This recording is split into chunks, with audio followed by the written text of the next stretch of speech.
Bienvenue dans The Good Talk, un podcast dédié à la mode et à la beauté durable. Je suis Thomas Hinonin, fondateur de Collective Better Goods.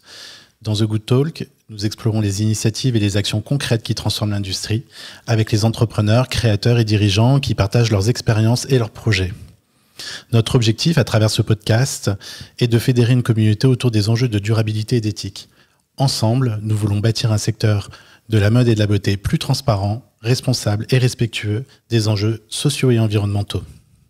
Retrouvez-nous 2 fois par mois sur toutes les plateformes d'écoute et suivez-nous sur nos réseaux sociaux sur les actualités. Aujourd'hui, j'ai le plaisir de recevoir Kevin Goujon de Ngo. Bonjour Kevin. Bonjour Thomas. Alors Kevin, est-ce que tu peux te présenter et présenter Ngo ?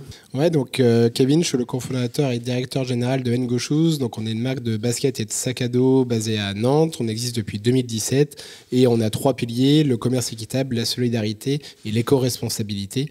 On y viendra, j'imagine, plus en détail durant ce podcast. Et donc on est une entreprise de 10 personnes basée à Nantes. Bon alors Kevin, tu es venu aujourd'hui sans chaussures. En tout cas, tu en as, mais sans chaussures à nous montrer. Voilà, si tu devais nous décrire comment les chaussures que vous produisez chez Ngo. Alors, ce qui fait l'ADN et l'identité de la marque, c'est vraiment cette bande de tissage ethnique, donc le tissage ancestral fait à la main par les artisans au Vietnam, qu'on retrouve sur tous nos produits. C'est ça qui les différencie et crée l'originalité. Donc, en termes de forme, on a différentes formes et différentes collections. On va avoir un type plus runner, type un peu plus basket avec des semelles un peu plus hautes, mais toujours cette bande de tissage avec différents motifs et différentes couleurs qui revient. On travaille essentiellement sur du cuir, même si on a aussi des collections véganes avec par exemple des collections en toile de coton ou en polyester recyclé. Et justement, en parlant de recyclé, dans tous nos produits, on va retrouver des matériaux recyclés ou des matériaux biosourcés de manière à diminuer l'impact carbone de nos paires de chaussures. D'accord. Et en termes de collection, alors tu disais que aujourd'hui vous orientez le propos un peu plus mode. Combien de collections vous avez par an ? Alors là, en termes de gamme, on a 6 gammes différentes avec des déclinaisons couleurs et matières, ce qui fait qu'on a en tout à peu près une 50aine de références. Pour hommes et pour femmes ? Ouais, tous nos modèles sont mixtes, tous nos modèles sont du 36 au 46. Le but, c'est de trouver un juste milieu entre apporter de la nouveauté, et donc on sort de la nouveauté à chaque saison, donc 2 fois par an, automne-hiver et printemps-été, mais sans tomber dans la fast fashion avec des collections à outrance et donc in fine la surproduction et la surconsommation. Donc pour ça, dans ce qu'on sort, on crée des collections permanentes.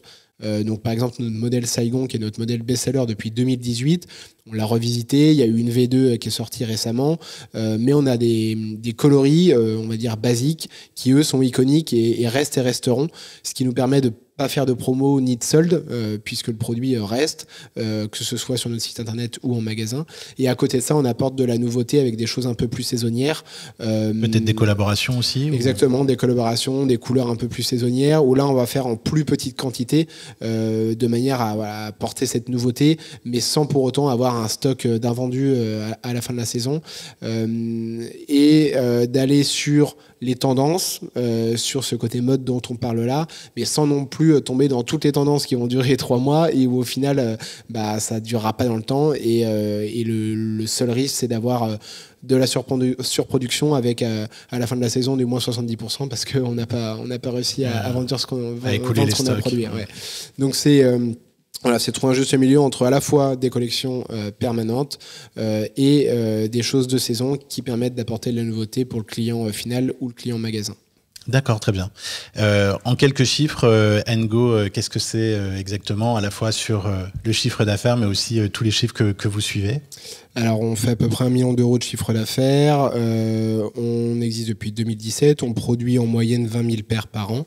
Et on suit des indicateurs évidemment sur nos valeurs. On travaille par exemple avec 3 coopératives d'artisanes, donc une 50aine de femmes qui font le tissage ethnique qu'on retrouve sur nos chaussures. On a financé 6 écoles depuis le début du projet, donc c'est environ 300 enfants qui ont pu être scolarisés. Et voilà un peu pour les indicateurs principaux. On on en a d'autres, mais je vais pas tous les citer ici. Et justement sur l'indicateur qui est peut-être sur l'empreinte environnementale, le CO2, quelles sont vos actions et qu'est-ce que vous suivez exactement ? Alors, depuis 2019, on fait un bilan carbone par an. Ce bilan carbone, d'ailleurs, on le publie sur notre site internet, donc vous pouvez aller le retrouver. On est passé d'un bilan carbone au début qui était très global à l'échelle de l'entreprise, et maintenant on arrive à calculer les choses par paire de chaussures et donc par matière, et on travaille avec l'ADEME pour ça, ce qui fait que maintenant on publie sur les fiches produits de notre site internet l'impact carbone de chaque paire de chaussures, et donc on est capable d'identifier si un cuir ou une matière type polyester pollue plus ou moins. Ce qu'on a appris en tout cas à travers ce bilan carbone, c'est que 80% de notre impact, il vient de la fabrication des matières premières et de la chaussure en elle-même. À l'inverse, on importe donc en conteneur depuis le Vietnam. L'import en conteneur, c'est à peu près 5% d'impact carbone. Donc c'est vraiment sur la chaussure en elle-même qu'il faut qu'on joue avec des matières recyclées, avec une durée plus longue aussi pour éviter de surproduire, de surconsommer. Donc ça nous apprend beaucoup de choses et en le publiant, ça nous engage. D'accord, très bien. Et donc, pourquoi avoir choisi le Vietnam ? Voilà, pourquoi être parti peut-être si loin pour produire vos chaussures ? Alors pour deux raisons, affinité et savoir-faire. Affinité puisque avec Ronan, donc que je connais depuis le lycée, quand on a créé la boîte, on voyageait pas mal, plutôt en Amérique latine. Et on a découvert différentes formes de savoir-faire, d'artisanat là-bas. Et quand j'ai parlé de l'idée à Ronan de travailler autour du commerce équitable, eh bien lui, il venait de travailler pour une ONG au Vietnam. Il parle la langue, il connaît des artisans. Il dit il y a tout ça là-bas et donc je veux y retourner, y retourner vivre et on lance tout depuis le Vietnam. Et savoir-faire parce que, je l'ai dit, il y a un savoir-faire ancestral avec celui des artisanes qu'on retrouve sur nos produits, mais aussi un savoir-faire dans la chaussure, puisque c'est extrêmement technique. Et aujourd'hui, toutes les grandes marques sont là-bas. Donc voilà, on s'appuie sur différents savoir-faire qu'on peut trouver au Vietnam. D'accord. Et concernant justement vos engagements, pourquoi c'est si important en fait pour vous et ce que tu parlais du financement de 6 écoles, tu parlais effectivement de soutenir les communautés locales. Voilà, et j'imagine que vous avez plusieurs projets en cours à la fois. Donc pourquoi ça et le nombre de projets là que vous avez entrepris jusqu'à aujourd'hui? Alors pourquoi c'est important ? Parce que sans tout ça on n'aura jamais créé Ngo Shoes. C'est tout simplement, c'est la bonne raison. Simplement ça. En fait, donc moi je viens de la gestion, je travaillais en cabinet d'expertise comptable avant et je n'avais pas forcément pour ambition de créer une boîte et c'est venu comme ça et c'était des opportunités et surtout l'envie de faire sens et de mettre nos valeurs et la RSE au centre, au cœur du projet. Donc, tout s'est créé autour de ça. Et d'ailleurs, avant même de parler de chaussures, on a parlé commerce équitable. On a recherché des assos pour reverser une partie, donc 2% de notre chiffre d'affaires. Que vous avez fait dès le démarrage, dès le démarrage. Et donc finalement, ça aurait pu être des sacs à dos ou de la déco. Ça a été de la chaussure. Mais c'est vraiment en fait ces valeurs, cette RSE, cette envie de changer cette industrie extrêmement polluante et avec des impacts sociaux énormes qu'on a voulu changer. Donc c'est de là qu'est né le projet. Et c'est inhérent à Ngo Shoes et ça changera jamais. Donc là où souvent on parle des boîtes qui veulent intégrer la RSE dans leur stratégie, nous, la stratégie, c'était basé sur la RSE. Donc, quelque part, c'est aussi un peu plus facile quand on parle de tout ça. Honnêtement, je n'aurais pas créé une marque de mode sans ces valeurs. Et justement, concernant ces valeurs, comment ça se traduit sur la commercialisation pour sensibiliser vos clients parce que tu disais, effectivement, c'est une industrie ultra polluante. Donc, comment concrètement, en fait, vous faites chez Ngo pour sensibiliser vos clients à la fois, j'allais dire, au respect d'un achat responsable et puis sur la durée de vie du produit? On est dans une société de communication, donc évidemment par de la communication, donc à travers nos réseaux sociaux, la newsletter, le site internet, véhiculer un maximum d'informations, mais sans être non plus moralisateur. C'est pas notre but. On cherche pas à être une marque politique ou autre. On dit et on cherche pas non plus à dire on est la solution. Non, on considère être une solution. On véhicule un max de transparence et d'information. On a par exemple lancé début d'année un QR code qui permet d'avoir toute la traçabilité du produit. Donc vu qu'on travaille sans intermédiaire et en direct avec nos fournisseurs au Vietnam, avec une présence sur place, ça nous permet de dire aux clients, voilà, chaque matière de la chaussure, comment elle est faite, par qui elle est faite, comment, etc. Et donc ne pas juste parler du made in comme on retrouve sur les chaussures habituellement. Donc voilà, c'est communiquer un maximum de choses, participer à des podcasts comme on fait ici pour donner un peu plus d'infos que ce qu'on peut faire, on va dire, de façon digitale, et apporter des photos, des vidéos, des choses concrètes pour que les clients se projettent, soient fiers de la marque, et puis derrière, le véhicule nos valeurs. Et un petit aparté, on travaille beaucoup aussi en magasin. Et en magasin, c'est former les vendeurs, les gérants des magasins pour que eux véhiculent la bonne information aux clients in fine, avec en plus des PLV, des supports de vente. Voilà, donc c'est la communication au centre de tout. D'accord. Et sur la notion de durabilité, vous avez, j'imagine, un programme de seconde main ou d'entretien. Comment ça se passe là-dessus ? Oui, on a Second Life qu'on a lancé en 2019. Donc le but, c'est d'apporter une solution à nos clients pour que les chaussures, une fois usagées, ne finissent tout simplement pas à la poubelle. Donc deux solutions, soit on est capable de réparer les chaussures avec des cordonniers, donc soit directement apporter un service au client, où on l'accompagne avec des cordonniers et un dossier technique, soit récupérer la chaussure et nous on la répare. Et donc là il faut qu'on sorte une solution de seconde main avec toutes les logiques et les problématiques qu'on a dans la chaussure. Et si on la répare pas, on peut la recycler, on l'envoie dans le nord de la France chez Revival, qui est capable de faire la première étape indispensable, qui est de dissocier la semelle de la tige et donc de pouvoir recycler les composants différemment. Aujourd'hui, la tige dans la chaussure, c'est très complexe parce qu'il y a plein de matières différentes et en petite quantité. La semelle, il y a plus de solutions parce que c'est principalement du caoutchouc et qu'on est capable de le broyer et ces copeaux de caoutchouc, de les réinjecter dans des aires de jeu pour enfants ou des pistes cyclables. Voilà, donc ça, c'est des choses qu'on est capable de faire avec l'aide de d'autres marques, puisqu'évidemment, il faut pas mal de volume pour ça. D'accord. Et là, sur sur ce que tu disais, vous faites aujourd'hui 1 million d'euros de chiffre d'affaires. Quels sont vos objectifs de croissance Comme je dis, on s'est créé en 2017. On a toujours fait sans lever de fonds. Donc avec des financements bancaires, de réseaux à entreprendre et autres réseaux. Et en 2023, on a fait notre première levée de fonds avec des business angels, mais aussi avec tous nos clients, puisqu'on a ouvert le capital à qui le voulait sur la plateforme Lita. Et donc, c'était là aussi, à notre sens, une façon d'ouvrir le capital en rejoignant nos valeurs. Et lors de cette levée de fonds, donc de 1,2 million au total, on a mis 2 axes de diversification et donc 2 axes de croissance. Le premier, c'est la bagagerie. On est en train de préparer une gamme de bagagerie et accessoires qui devrait sortir à l'été 2025. Donc là, une diversification produit. Et deuxième axe stratégique, c'est l'export et notamment l'Allemagne. Donc c'est un marché sur lequel on est depuis 2019, où on avait un distributeur jusqu'alors. Et cette année, on a arrêté le contrat avec lui et on reprend le marché en direct. Donc nos réseaux sociaux en allemand, un site internet en allemand, des agents commerciaux sur place. Donc voilà, c'est dupliquer un peu la strat 360 qu'on a sur la France, mais sur l'Allemagne. Et ça a commencé dès cette année. Donc c'est les 2 enjeux et les 2 levées de croissance à court et moyen terme. Et plutôt dans la conversation, tu me disais qu'il y avait également peut-être une offre destinée aux entreprises, notamment pour les CSE, c'est ça ? Ouais, tout à fait. On a toujours voulu être omnicanal, donc on est très vite allé en magasin.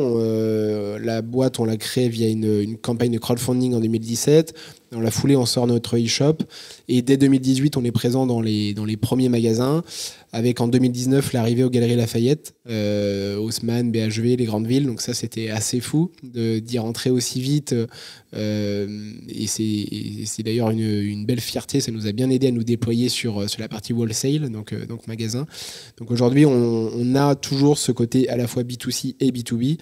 Maintenant, aujourd'hui, les magasins, il y a forcément un changement structurel. Certains, malheureusement, meurent parce que on va beaucoup moins au magasin, et à l'inverse, il y a une grosse croissance du digital et du e-commerce. Et donc, pour être complémentaire sur l'offre B2B, on a voulu s'adresser aux entreprises et aux CSE, tout simplement parce qu'on avait des demandes entrantes et on a structuré une offre autour de ça. Pour équiper les salariés des entreprises, les commerciaux sur les salons, et on est capable de faire du personnalisé, donc de personnaliser les chaussures.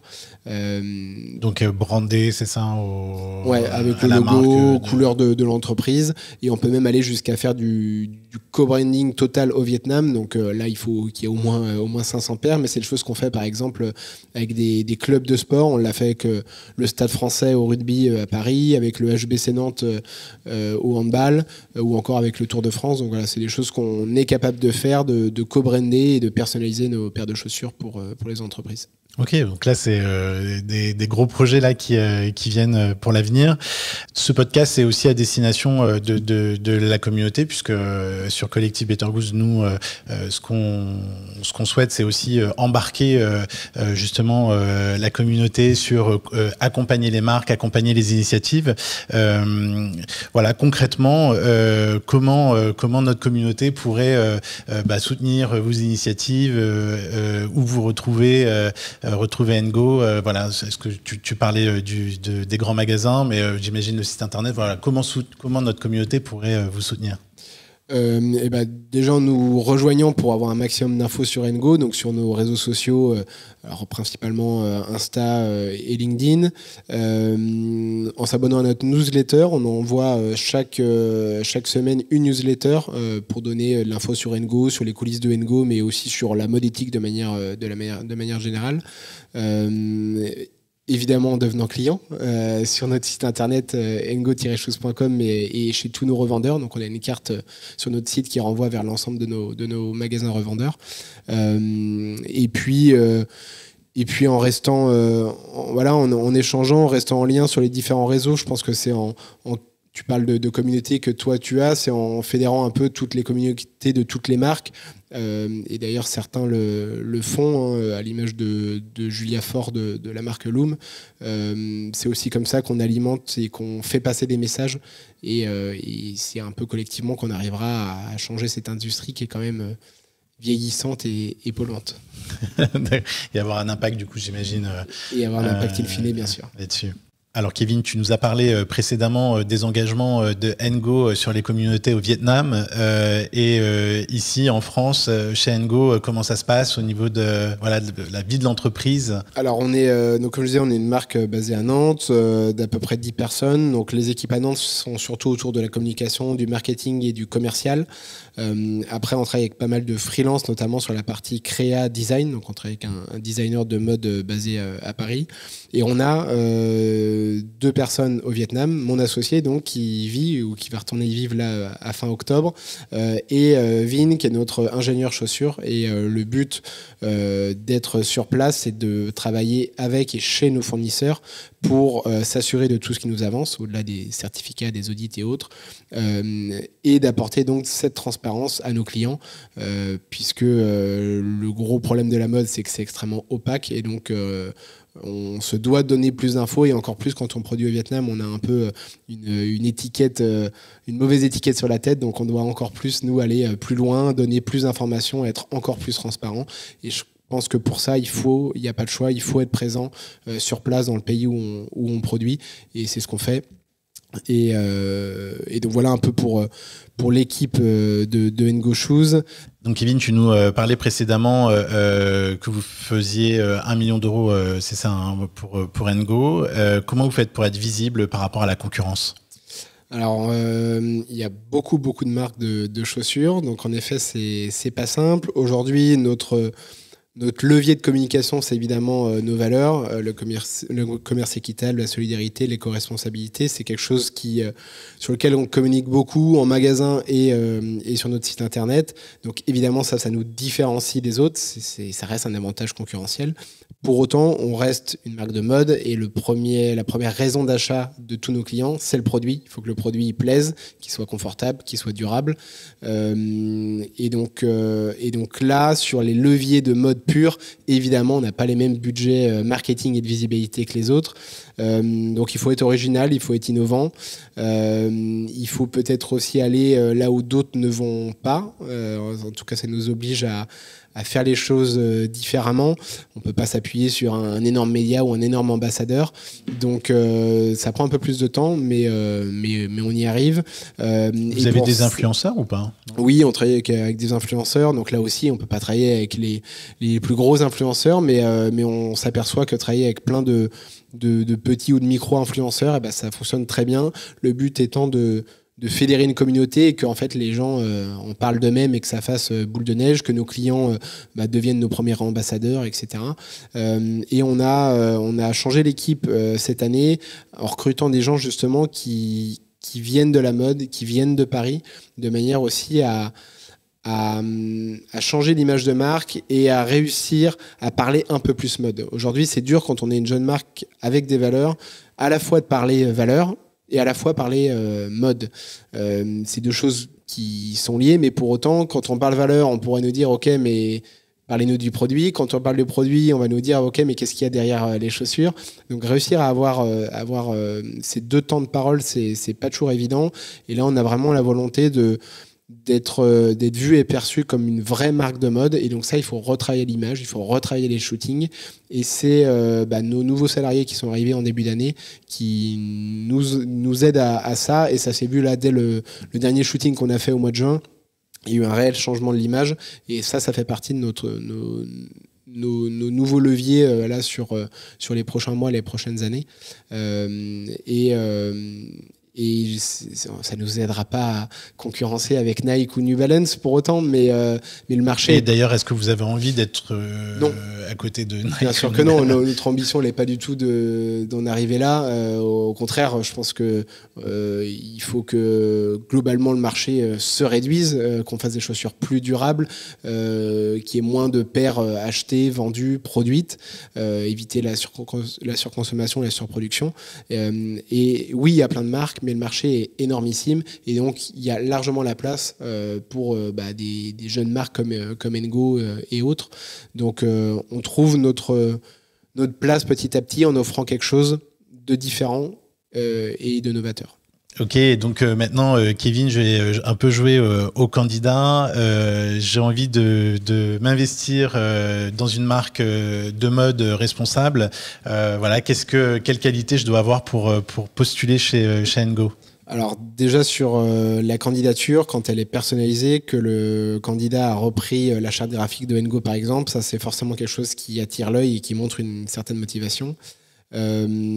Ensuite, on va regarder beaucoup plus les expériences professionnelles et extra-professionnelles que les écoles, que le bagage scolaire.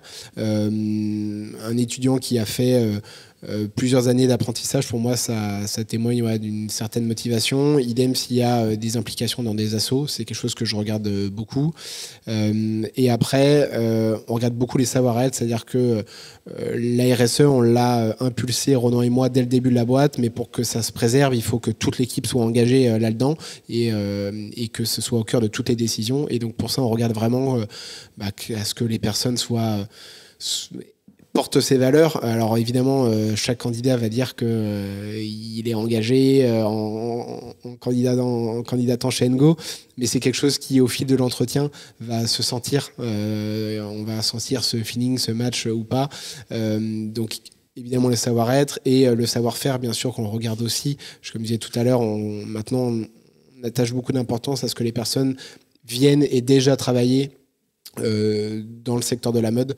Ça, c'est quelque chose qu'on n'avait pas forcément au début, et maintenant qu'on veut changer l'image, c'est quelque chose qu'on fait beaucoup plus.